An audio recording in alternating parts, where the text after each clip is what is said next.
Thiago Lima, do GE. Parabéns, feliz aniversário. Felipe, queria que você avaliasse essa partida e também o time voltou a criar, né, mas também sofreu alguns sustos ali. O Mirassol acho que pode ser um dos poucos times que não veio se defender no Maracanã, né? O que isso influenciou no jogo? Eu queria fazer uma segunda perguntinha de uma outra pauta da TV está fazendo, já projetando quarta-feira. Flamengo e Inter é um confronto muito equilibrado, são 39 vitórias do Inter e 38 do Flamengo na história. A que você atribui esse equilíbrio tão grande no confronto? Obrigado. Boa noite. 40 anos. Chegou. Bom, primeiro, dizer que... Eu já não esqueci a tua primeira pergunta, tá vendo? Tá. Ok. Boa. Primeiro, Mirassol. Um time muito bem treinado, muito bem organizado, nos criou muitas dificuldades para pressionar. É verdade que eu, como treinador, esperava outra, não escalação, senão outra formação na hora para pressionar, mas os jogadores tentaram se ajustar no meio do primeiro tempo e, mesmo assim, eles encontravam soluções para as nossas pressões. Isso é porque tudo é muito bem treinado, então...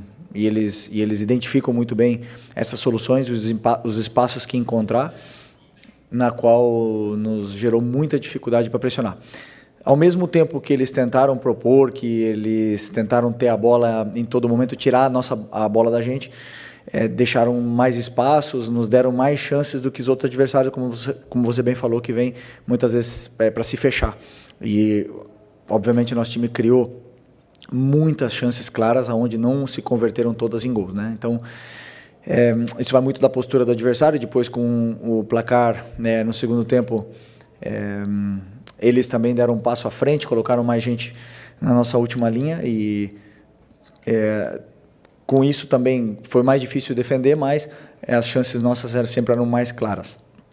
E no final fizemos o segundo gol e tomamos um gol aí com um descuido, que nos gerou essa sensação de preocupação, né, até o final do jogo, no qual leva ainda mais o nível desse encontro e para vocês verem que não existe coincidência no futebol. Se um time é quinto colocado na 18ª rodada, como é o Mirassol, somente com 2 derrotas é porque o trabalho está sendo muito bem feito. Então, muito mérito do adversário.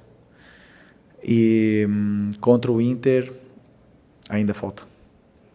Amanhã eu vou começar a estudar o Inter, mas um confronto, claro, que muito igualado, 2 clubes históricos gigantescos e em igualdade de condições para essas oitavas. Boa noite, Felipe. Aqui, Sidão Marinho da Litoral News. Parabéns, feliz aniversário. Que seus sonhos possam ser realizados. Obrigado. Você falou sobre essa preocupação, né, que a equipe teve na reta final do jogo. Hoje o Flamengo conseguiu chegar àquele segundo gol depois que abre o placar, que você comentou lá no Ceará depois do empate, só que acabou sofrendo o gol. Você acredita que para o jogo do mata-mata da Libertadores contra o Internacional é uma preocupação que você tem, em cima do que você falou também, dessa eficiência da equipe, de finalizar e muitas vezes não conseguir colocar a bola no fundo da rede, ter essa assertividade para não criar essa preocupação na reta final do jogo? Não, a minha preocupação maior é que, primeiro, o time seja sólido na fase defensiva, muito sólido. E hoje realmente não tivemos a solidez que eu gosto, né? Já seja por mérito do adversário, mas também por alguns erros nossos que devem ser corrigidos. Eu sei e eles também sabem disso, né? Mas mesmo assim, o adversário chegou e criou muitas chances de bola parada, né? Com escanteios, com faltas, mas chegou, é verdade que chegou muito na nossa área. E a minha preocupação na fase ofensiva é que o time crie, que consiga chegar e, claro, os jogadores determinantes, com o grande jogo, por exemplo, que fez no outro dia o Cebola, hoje o Lino, a bola quando cai no pé do Arrascaeta sempre ele cria perigo, o Pedro está já também num bom momento, então tudo isso aí faz com que as defesas dos adversários tenham dificuldade de defender e que a gente possa criar. Depois a fase da finalização é um assunto que, como eu já falei várias vezes, os jogadores às vezes chegam mais finos e frescos na frente do goleiro, com mais calma, e outros dias a bola não entra, simplesmente assim. Mas o mais importante é que o time criou. Felipe, boa noite, parabéns. Uma vitória no dia do aniversário, às vezes não acontecia. Eu queria te perguntar sobre essas contratações que o Flamengo fez E como você vê o elenco do Flamengo agora? Teve uma eliminação, claro, mas você está ainda recebendo esses jogadores, não deu para esses jogadores ainda atuarem da forma que você ainda vai preparar. Como você vê essa preparação, pensando, eu não vou falar nem em Libertadores, que está muito em cima aqui agora, pensando no restante da temporada, principalmente Campeonato Brasileiro, e caso continue na Libertadores, se Deus quiser, para você, né? Como você vê esse time encaixando, como você vê esse elenco agora com essas chegadas aí? Bom, primeiro dizer que a janela que o clube está fazendo extraordinária, né? Como eu falei na outra coletiva também, é um esforço muito grande do presidente e do Boto para potencializar ainda mais esse elenco que já era altamente qualificado. É verdade que tivemos algumas perdas importantes esse ano, mas não pararam de trabalhar nem um minuto para poder repor essas peças e que a gente possa continuar com esse nível altíssimo, né, desse elenco, que é um elenco muito forte. Pode ser que cheguem mais peças, pode ser que também saiam, né? Talvez a gente esteja com um número elevado de jogadores, pode ser que tenha algumas saídas, mas o mais importante é que a qualidade do elenco continua sendo muito alta e preparados para poder aguentar essa maratona de jogos até o final da temporada. Felipe, boa noite. Boa noite. Parabéns aí, 40 anos. Felipe, com essas saídas, você teve o Gerson e o Wesley, que eram praticamente jogadores fundamentais no seu esquema de jogo, e chegada de 5 outros jogadores, contando com o Jorginho, que chegou antes do Super Mundial. O seu trabalho como técnico, o maior desafio que você passa a ter agora é fazer com que esses novos jogadores se incorporem ao elenco, ou seja, fazer esse, entre aspas, novo time da Liga para você continuar aí o restante da temporada? Bom, já também emendando, que eu esqueci de responder, mas boa pergunta, né? Sobre esses jogadores que chegam, eles têm que ainda ganhar o conteúdo todo tático, né? A parte técnica eles já têm, são diferenciados, muito diferenciados. Agora cabe a mim fazer com que eles se adaptem o mais rápido possível ao modelo de jogo, que não é só pegar a bola e fazer a diferença. Existem muitos detalhes da fase defensiva, da fase ofensiva, da pressão alta. Existem muitas coisas que os jogadores que já estavam mais tempo sim sabiam, mas não só isso, senão alguns jogadores que também machucaram, no caso do Eric e do Nico, que vinham jogando constantemente, que também ajudam com que qualquer jogador que possa chegar também possam assimilar tudo mais rápido, né? Então, obviamente que você falou do Gerson e do Wesley, são dois jogadores extraordinários que saíram, e agora nós temos jogadores jovens, novos, que também têm fome e ambição de fazer história aqui no Flamengo, a sua história. Então, acredito que vai ser rápido essa adaptação desses novos jogadores, porque treinamos sempre em função do que é o modelo de jogo e o plano de jogo, então vai ser rápido. Aqui Felipe, boa noite, parabéns pela vitória pelo dia de hoje. Marcos Martins, do canal da QCRN. Você comentou sobre a questão da característica do Mirassol, uma equipe ofensiva que tentou propor jogo, e você considera que o Flamengo, em algumas ocasiões, apresenta dificuldades contra equipes que não decidem marcar no bloco baixo unicamente e apenas se defender, como foi contra o Cruzeiro, por exemplo, que marcou pressão, especialmente no primeiro tempo, dificultou o jogo do Flamengo lá no Mineirão, e contra outras equipes também que o Flamengo enfrentou que não se dedicaram apenas ao aspecto defensivo. Você pensa em variações táticas para sair desse tipo de situação onde as equipes acabam neutralizando o Flamengo de alguma forma?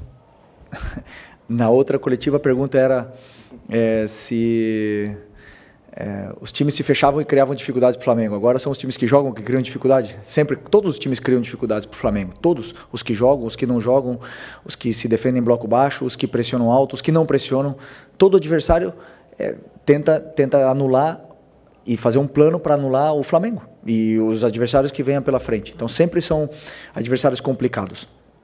E o Mirassol tem, como eu falei, um trabalho muito bem organizado, onde eles sim tentaram propor e tentaram sair da nossa pressão e conseguiram muitas vezes com êxito, também não todas, porque nós também roubamos bolas e criamos chances de gol a partir da perda da bola deles, mas é um adversário que teve muito mérito no que é o seu plano de jogo, que não é igual, nem um pouco parecido com o que foi o Cruzeiro no Mineirão. nem um pouco. Mas é um trabalho muito diferente. A forma que o Mirassol e o trabalho que desempenhou aqui dentro do Maracanã, talvez, posso estar enganado, posso não estar lembrando, foi a equipe que melhor jogou contra o Flamengo no Maracanã durante esse ano, na qual tenho que dar parabéns para o treinador. Estou feliz por causa que ganhamos o jogo, mas tenho que reconhecer que eles foram muito bem no jogo e foi um jogo igualado, na qual nós fomos mais determinantes nas áreas. Felipe, Raíssa Simplício da Gol Brasil e da revista Placar, parabéns, feliz aniversário para você. Obrigado. Eu queria te perguntar sobre o Saul, acabou não entrando em campo hoje, mas você falava do Gerson, até você falava, vocês enxergam o Gerson de um jeito, mas eu gosto de colocar ele para jogar de outro jeito, e eu queria entender de você como é que você enxerga o Saul nesse time. Sei que ele ainda está pegando ritmo, se adaptando, mas se você vê ele jogando mais como segundo volante ou jogando mais como meia ali pela direita, enfim. E, se me permite, rapidinho, o Vinha e o Juninho Michael ficaram de fora da lista dos relacionados. Você acabou de falar essa questão do elenco, né, que está com bastante jogadores. Eu queria entender como é que foi o seu critério para decidir, por exemplo, deixá-los de fora hoje. Qual foi a primeira? O Saul, desculpa. Sim, já lembrei. O Saul é um jogador que é polivalente, ele joga em todas as partes do meio campo, já jogou de lateral, já jogou de zagueiro, já jogou até de atacante, mas hoje, pelas necessidades que a equipe apresenta, pela composição do elenco, eu vejo ele como para essa posição que estava o Gerson, agora está jogando o Plata e o Luiz Araújo e o Matheus Gonçalves. Eu vejo ele para essa posição, já falei com ele antes de ele vir para cá, que era a posição que ele jogava no Atlético de Madrid nos anos onde ele melhor rendeu. É verdade que nos últimos anos ele vinha jogando de volante, mas eu acredito que ele tem muito para oferecer nessa posição. Ele chega bem na área, ele é um jogador determinante na frente, faz a diferença, mas com certeza hoje era uma das opções minhas para o banco na parte na substituição de um dos dois volantes se precisasse, né? Claro que ele não tem, como eu falei, o mesmo conteúdo ainda, são vários detalhes da fase defensiva, são vários detalhes também na fase de construção, que ele vinha treinando mais na frente, então tentei segurar um pouco essa substituição hoje dos dois, e também do Vitor Hugo, que estava no banco como opção de volante. E sobre as escolhas, eu formato o banco em função do que o jogo pede, em função do que a equipe precisa. Claro que o Vinha é um jogador internacional, um jogador que já todo mundo sabe da qualidade que tem, mas na hora de escolher e ficar com 3 laterais esquerdos no banco, onde provavelmente não ia entrar nenhum deles, como hoje não entrou nem o Ayrton, então eu optei por deixar ele treinando hoje, porque ele precisa de treino, ele precisa de ritmo, da mesma forma que o Juninho e da mesma forma que o Michael. Então, a hora que precisar, eu sei que eu posso contar com eles, que eles estão bem treinados, e foi mais isso, mais em função do que um plano do que a equipe precisava para o jogo. Aqui. Boa noite, Felipe. Léo José do Coluna do Fla. Na quarta-feira, depois da eliminação em BH, você disse que minimizava um pouco algumas críticas mais ácidas do pessoal da internet, só que valorizando mais as críticas do estádio, das arquibancadas. Hoje, antes do jogo começar, uma grande parte da torcida começou a gritar que o Campeonato Brasileiro é obrigação, junto com a Libertadores. E já levando em consideração esse seu pensamento, você também acredita que o Campeonato Brasileiro agora é uma competição que o Flamengo pretende, que o Flamengo precisa tratar como obrigação, chegar até a última rodada disputando o título? Primeiro que naquela minha resposta, eu generalizei muito o que é a situação da internet, e claro que me expressei mal, né? Mas acho que a maioria de vocês entendeu o que eu quis dizer naquele momento, e até alguns de vocês até me defenderam em função disso, né? Claro que o que eu quis dizer é que as redes sociais, elas perdem muitas vezes o controle, e se você ficar se guiando por isso, você fica louco e você perde a noção, né? Até mesmo muitas pessoas têm problemas mentais por por estar lendo comentário do que outros pensam. Então, eu quis dizer isso, o que é exagerado que é e o extremista que é muitas vezes são as redes sociais. O que não quer dizer que sejam ruins.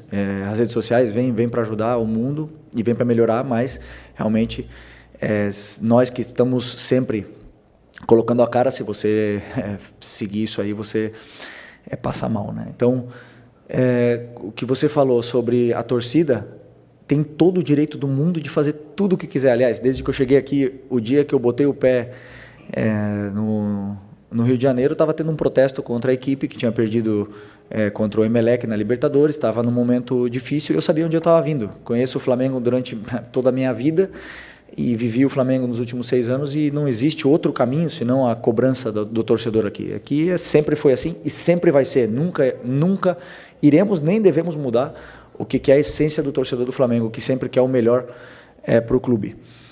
E claro que eles exigem. E eu volto a repetir o que eu falei na última coletiva. Nós temos a obrigação de dar nossa vida pelo Flamengo. Enquanto nós estamos aqui dentro, nós temos a obrigação de fazer tudo, de que o Flamengo seja prioridade na nossa vida antes que a família. Essa é a nossa obrigação. O resultado a gente não controla, mas que nós queremos ganhar, com certeza queremos ganhar. E vamos em busca disso. Felipe, Vitor Nicolau, do canal Falso 9. Você classifica o seu modelo de jogo como um jogo de progressão. E a gente viu o Flamengo construir essa liderança do Campeonato Brasileiro, hoje coroada com o troféu do primeiro turno, simbólico, a partir de um time que tinha no Arrascaeta, muitas vezes, o homem mais avançado, com muita liberdade, com muito espaço e sempre com alguém para induzir espaços para que ele pudesse atacar. Você falou do Pedro agora melhorando tecnicamente, realmente ele vem de bons jogos tecnicamente, e hoje você colocou os dois juntos, com os pontas de força que chegaram, né? O Samuel Lino fez um grande jogo. Só que, na minha impressão, queria validar a sua também, o Flamengo não conseguiu, em algum momento, ter a sua organização ofensiva gerando tantas chances de gol, como gerou na quarta-feira, a organização ofensiva gerando muitas chances de gol, como a tua organização ofensiva normalmente gera muitas chances de gol.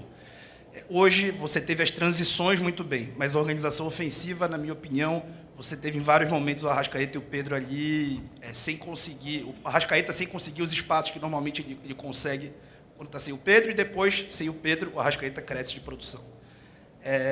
Na fase defensiva, também, né, você acabou tendo a saída de bola do Mirassol, superando muitas vezes a tua marcação alta com esses dois.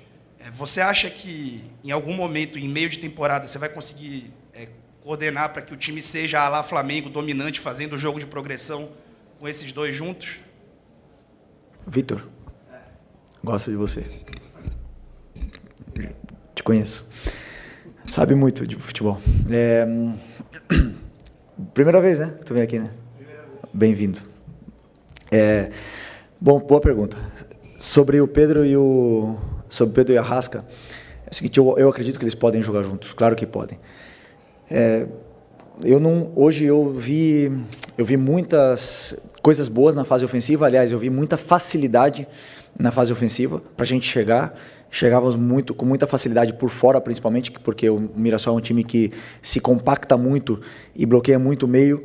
Então, o Arrascaeta, muitas das vezes, ele perde a posição dele porque ele quer participar do jogo, né? Às vezes ele, ficando mais parado, ele fica melhor posicionado, mas ele teve uma associação muito boa junto com o Lino naquele lado esquerdo e também com o Pedro. Eles se encontraram algumas vezes, principalmente na fase da pressão alta do Mirassol. Mas, como eu falei, como existia uma certa facilidade em chegar até a área do Mirassol, nosso time estava sendo extremamente vertical. E isso parte a equipe.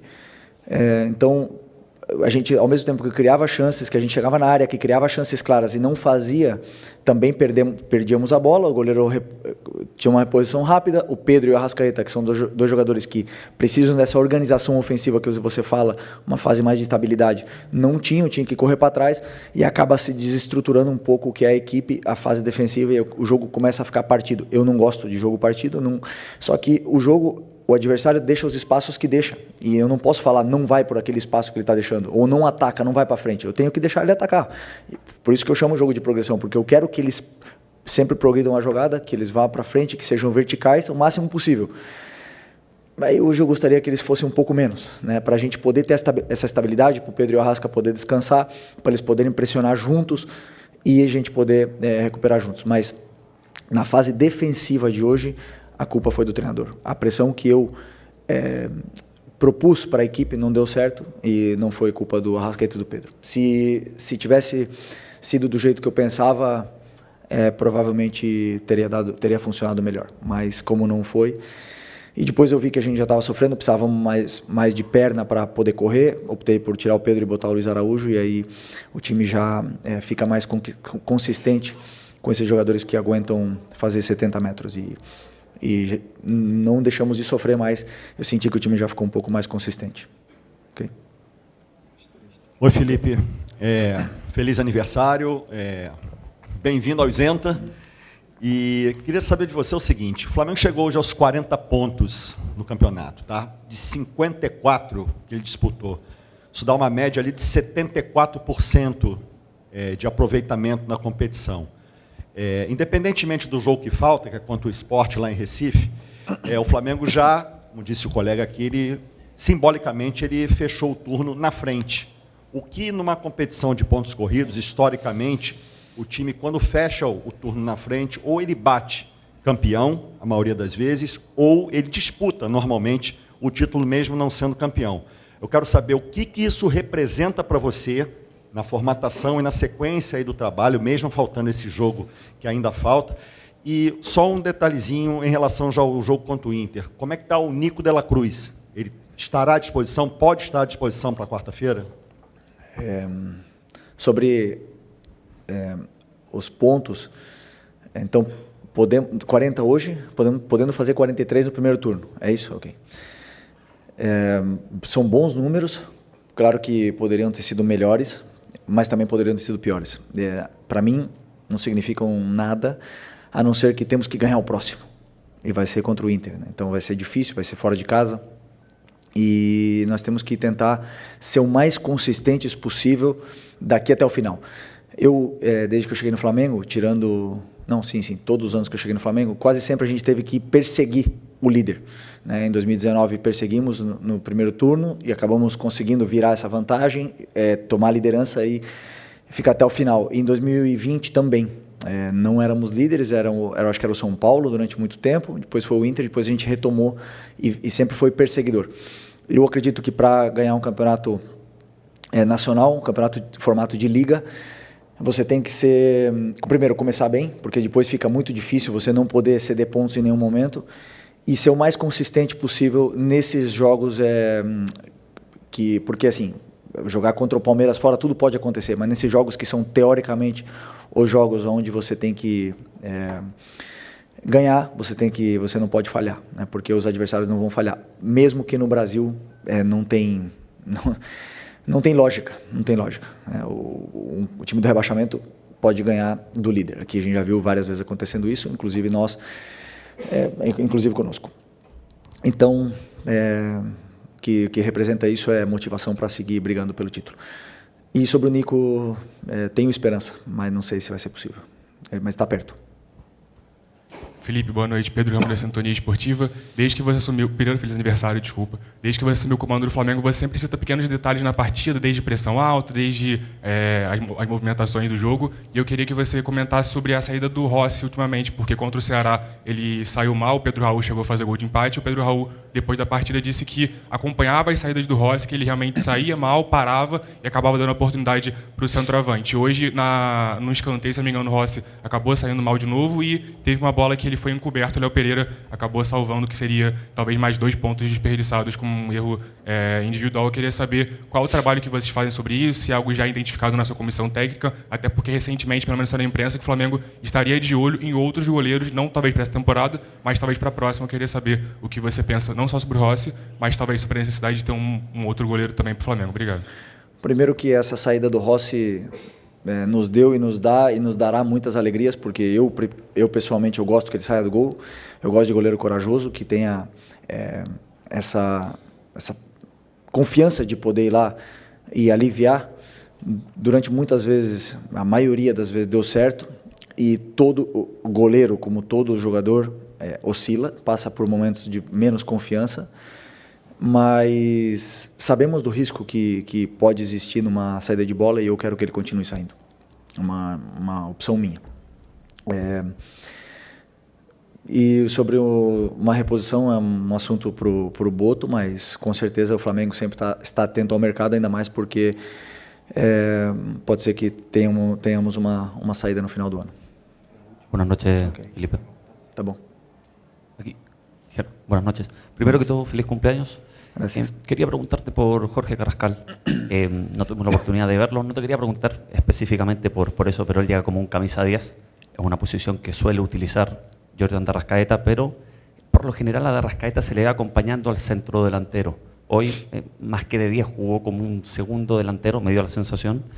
Y quería preguntarte, después de ver más de una semana a Carrascal, ¿dónde lo ves? ¿Qué rol cumpliría? ¿Más cercano al delantero? ¿Más como un 10? ¿O incluso quizás en esa posición que muchas veces utiliza Jorginho y que era un rol que en algún momento estuvo pensado como para Nico de la Cruz? Bueno, primero es un jugador con un talento y una calidad gigante, muy grande, tiene muchísima calidad, se nota, lo hemos visto esta semana.